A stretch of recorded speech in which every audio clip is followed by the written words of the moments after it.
Assalamualaikum warahmatullahi wabarakatuh. Halo teman-teman semua, kembali lagi di channel saya. Channel yang seperti biasa berbagi info terkait Pi Network tentunya. Oke, di sini ada sebuah informasi dari Sagaranesia gitu ya. Jadi untuk informasinya ini terkait core team tanggapi verifikasi KYC yang tertunda. Wow, ini sangat menarik untuk dibahas ya, karena banyaknya pioner yang mengalami masalah di KYC. Jadi inilah jawabannya yang disajikan oleh Sagaranesia ya, media berita Sagaranesia berdasarkan tanggapan langsung dari pihak core team ya. Oke, langsung saja di sini. Pi Network platform cryptocurrency terdesentralisasi ya. Mengenai Sagaranesia yang menganggap Pi sebagai cryptocurrency sudah sering saya sampaikan kepada Anda di video-video saya sebelumnya. Itu kurang tepat ya, karena tujuan dari Pi sendiri, kalau Anda mau belajar, mendalami ya, mengikuti dari beberapa tahun yang lalu atau beberapa bulan yang lalu, pasti Anda paham dengan apa yang saya maksudkan, yaitu tujuan Pi itu menjadi digital currency ya, bukan sebagai kripto yang seperti halnya ditradingkan di exchanger gitu ya, seperti halnya Bitcoin, Ethereum ya. Karena Pi ini sebagai penyempurna dari kekurangan cryptocurrency sebelum dan sebelumnya tentunya ya. Jadi tepatnya sebagai digital currency. Oke, kita ke poinnya di sini. Mohon maaf tadi saya sedikit menjelaskan, mungkin ada pioner baru yang baru nonton di channel saya ya. Yang saya maksudkan tadi agar mereka paham, itu saja. Dan kita lanjutkan. Telah menghadapi kritik dari para penggunanya atas proses verifikasi KYC yang tertunda. Pi Network telah mengundang para penggunanya yang disebut sebagai pioner untuk mengajukan persyaratan KYC mereka untuk bermigrasi ke mainnet dan menukar koin Pi. Namun banyak pioner yang telah menyelesaikan persyaratan masih menunggu verifikasi, bahkan ada yang menunggu hampir 6 bulan. Pioner telah mengungkapkan rasa frustasi mereka di platform media sosial, menyatakan bahwa mereka tidak dapat mengakses koin Pi mereka karena status KYC yang tertunda. Tanpa verifikasi KYC, pengguna tidak dapat bermigrasi ke mainnet dan menukar koin Pi mereka dengan mata uang kripto atau mata uang fiat lainnya. Situs web Pi Network menyatakan bahwa proses verifikasi KYC akan memakan waktu 24 sampai dengan 48 jam ke depan. Tetapi banyak pioner masih menunggu verifikasi berbulan-bulan setelah mengirimkan dokumen mereka. Beberapa pengguna juga melaporkan bahwa dokumen mereka ditolak tanpa penjelasan atau alasan apapun yang menyebabkan frustasi lebih lanjut gitu ya. Pi Network telah mengakui keterlambatan dalam verifikasi KYC dan telah menyatakan bahwa mereka sedang bekerja untuk mengatasi masalah tersebut. Namun, perintis semakin tidak sabar dan mempertanyakan kredibilitas platform. Beberapa pengguna bahkan menuduh Pi Network melakukan penipuan, mengutip proses verifikasi KYC yang berkepanjangan sebagai bukti. Penundaan verifikasi KYC tidak hanya mempengaruhi pioner, tetapi juga menghambat pertumbuhan dan adopsi Pi Network. Banyak pengguna yang, mohon maaf ya, notifikasi.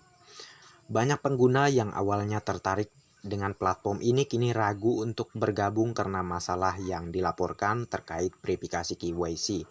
Oke, kita lanjutkan ya, sebelum nanti akan saya perjelas ke teman-teman semua. Oke, tim Pi Network perlu mengatasi kekhawatiran pioner dan memberikan penjelasan yang jelas atas keterlambatan verifikasi KYC. Mereka juga harus bekerja untuk mempercepat proses verifikasi untuk memastikan bahwa pengguna dapat mengakses koin Pi mereka dan bermigrasi ke mainnet tanpa penundaan lebih lanjut. Jika tidak, Pi Network berisiko kehilangan kepercayaan dan dukungan dari basis penggunanya. Core Team Pi menanggapi keluhan perintis tentang verifikasi KYC. Sehubungan dengan meningkatnya keluhan dari pengguna Pi Network, Core Team Pi telah menanggapi dengan pernyataan yang menangani proses verifikasi KYC yang tertunda. Tim Pi-Core mengakui pentingnya verifikasi KYC dan pembangunan utilitas dalam peluncuran Mainnet Pi Network, dan telah meyakinkan pioner bahwa mereka sedang bekerja untuk mengatasi masalah ini secepat mungkin. Ya, jadi pihak Core Team itu sedang bekerja keras untuk mengatasi masalah terkait KYC ini. Ya. Dan kalian jangan salah kaprah ya terkait ini. Maksudnya di sini sistem KYC akan disempurnakan gitu ya. Jadi ke depan dan ke depannya pioner itu akan semakin mudah dalam mengakses KYC. Bahkan sudah disampaikan juga oleh moderator di video saya beberapa bulan yang lalu ya kalau nggak salah. Itu ada dari moderator Indonesia atau luar negeri, itu saya lupa, yang mana disampaikan bahwa setelah open mainnet pun pioner akan tetap ada yang melakukan KYC ya, karena yang mana kita tahu banyak pioner-pioner yang baru ya. Tapi bedanya saat open mainnet bukan pioner yang menunggu KYC, tetapi sistem KYC lah yang menunggu Anda untuk melakukan KYC gitu ya. Karena Anda tidak usah susah-susah lagi menunggu notifikasi di layar beranda aplikasi Pi Anda cukup masuk ke aplikasi Pi Browser dan Anda langsung saja melakukan KYC. Ya, kurang lebih itulah yang pernah disampaikan oleh moderator ya di video saya beberapa bulan yang lalu ya, udah jauh banget videonya. Ya, jadi kita lanjutkan lagi di sini ya agar lebih jelas semuanya. Nicholas Kokalis, salah satu pendiri Pi Network, juga menyarankan kemungkinan solusi untuk masalah verifikasi KYC. Ia mendorong para pioner yang telah lulus proses KYC untuk melamar menjadi validator di platform tersebut. Nah, jelas ya. Ini dorongan langsung dari Dr. Nicholas Kokalis ya. Dan saya pun pernah juga membuat suatu video yang mana di situ menyampaikan bahwa menjadi validator itu wajib. Ya, dan Sagar Anesia di sini pun berdasarkan dari pernyataan langsung dari Dr. Nicholas Kokalis. Oke. Jadi bagi Anda yang sudah lulus KYC dan Anda bisa mengakses untuk bisa menjadi validator, segeralah menjadi validator. Ya, kemungkinan akun Anda akan bermasalah kalau Anda sudah bisa mengakses validator tetapi Anda tidak sama sekali memanfaatkan untuk bisa menjadi validator. Nah ya, jadi kalau Anda bisa mengakses menu validator ya, Anda tinggal klik dan masuk dan lakukanlah ya sesuai instruksi dari sistem validator tersebut ya. Anda tinggal ikutin saja. Ya, sepengalaman saya ya, saya pernah salah juga saat memvalidasi data pioner tetapi tidak mempengaruhi akun saya atau koin saya. Jadi kalau misalnya ada yang Anda klik salah ya, tetap di situ akan ada pemberitahuan dan Anda akan diarahkan untuk mengklik yang benar ya. Jadi sistem validator itu akan mengajarkan Anda. Ya, jadi Anda jangan takut kalau Anda melakukan kesalahan saat menjadi validator, akun Anda atau koin Anda hilang. Itu nggak ada pengaruhnya sama sekali, sampai ke situ nggak ada ya. Jadi nggak perlu dikhawatirkan.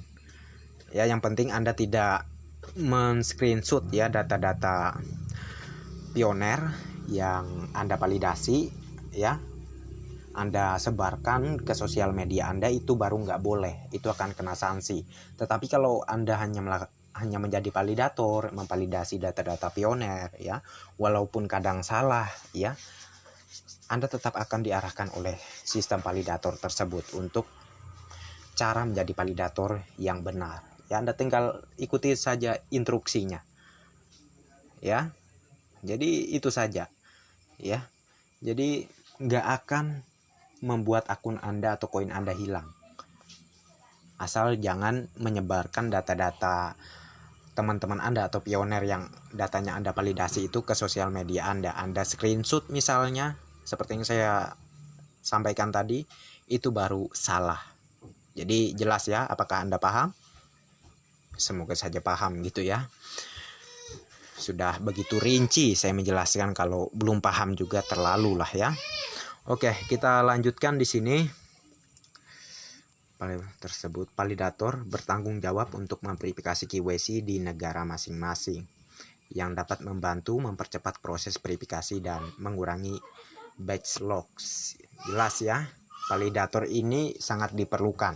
Jadi sesuai dari apa yang disampaikan di sini, bahwa Dr. Nicholas Kokali sendiri menganjurkan atau mewajibkan bagi pioner yang sudah lulus KYC dan bisa mengakses menu validator agar segera menjadi validator. Tidak ada alasan apapun.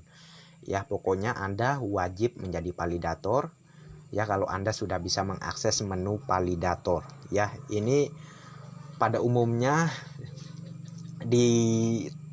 ditunjukkan ke pioner-pioner yang sudah lulus KYC. Ingat, kalau Anda sudah lulus KYC dan sudah bisa mengakses menu validator, Anda wajib menjadi validator. Jelas ya?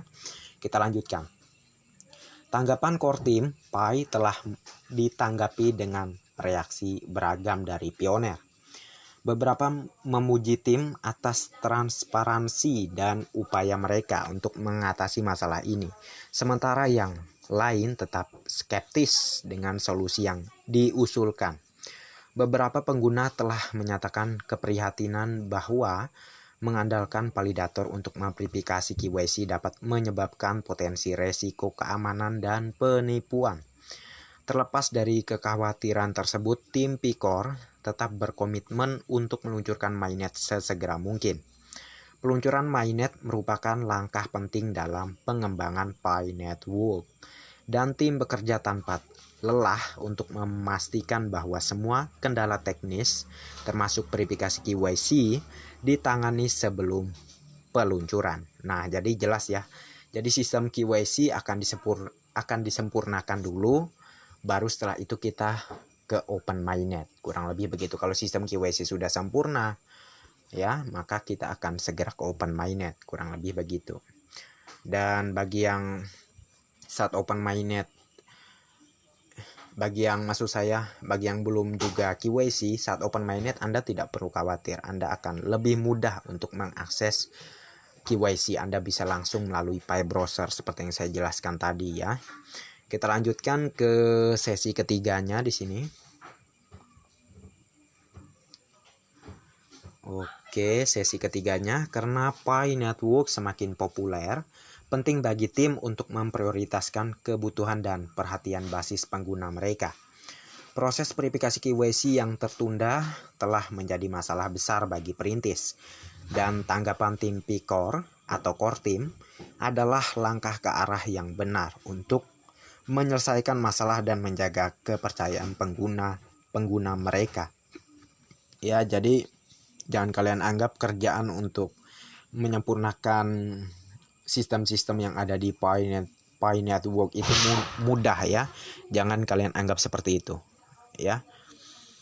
Semuanya sulit ya, nggak ada yang mudah, apalagi ini proyek besar, proyek dunia. Jadi saya sarankan kalau ingin menuai hasil dari Pi Network, ayo kita melangkah maju ya. Kita percayakan pada pihak core team, selalu berpikir positif ya. Tetapi kalau kita sudah ragu dan juga udah nggak yakin, ya udah nggak usah dipaksain, mundur saja ya. Tetapi kalau Anda tanya saya, apakah saya tetap lanjut di Pi Network, saya mengatakan ya, saya akan tetap lanjut sampai terjadinya open mainnet ya. Jadi kita simple, kalau kita ingin sesuatu yang baik, lakukanlah dengan baik ya. Agar Anda itu tidak terbebani, ya udah mundur saja. Ya, ini solusi yang memang harus Anda lakukan tentunya. Karena daripada Anda nyinyir kan itu udah nggak baik. Ya, kalau Anda udah nggak sabaran ya, daripada Anda nyinyir, ya udah Anda selesai. Anda nggak usah mining di Pi Network, dan Anda nggak usah nyinyir juga gitu ya. Anda carilah proyek lain yang mungkin cocok dengan Anda ya. Tetapi kalau Anda pengen lanjut, ayo ya, kita sama-sama lanjut di Pi Network. Dan alangkah lebih baiknya menyemangati kepada sesama pioner. Jangan malah membuli membuli kepada sesama pioner. Itu nggak baik. Oke, jadi mungkin ini saja yang bisa saya sampaikan ya. Jelas sudah apa yang disampaikan oleh pihak Kortim. Jadi untuk masalah KYC Anda itu memang benar-benar menjadi prioritas bagi Kortim. Pihak Kortim sedang berusaha keras untuk menyelesaikan semua masalah KYC dari yang belum bisa mengakses KYC, belum bisa melakukan KYC, ataupun yang KYC-nya masih terpending ya. Di sini sudah terjawab sudah semuanya. Ya, jadi nggak perlu ada yang dipertanyakan lagi ya. Kalau ingin request mengenai apa lagi yang ingin ataupun apalagi yang perlu saya bahas, silahkan komen di kolom komentar ya. Terkait KYC di sini sudah terjawab jelas semuanya ya. Kalau masih belum paham diulang lagi videonya. Oke. Oke, segini saja video pembahasan kita kali ini. Semoga bermanfaat dan terima kasih banyak untuk Anda yang sudah mampir di channel saya, dan bagi yang belum like dan subscribe silahkan diklik. Dan jangan lupa juga aktifkan notifikasi loncengnya agar setiap saya mengupload video terbaru ke depannya, tentunya Anda lah yang akan lebih awal menerima notifikasinya. Oke, next time. Assalamualaikum warahmatullahi wabarakatuh. Bye-bye.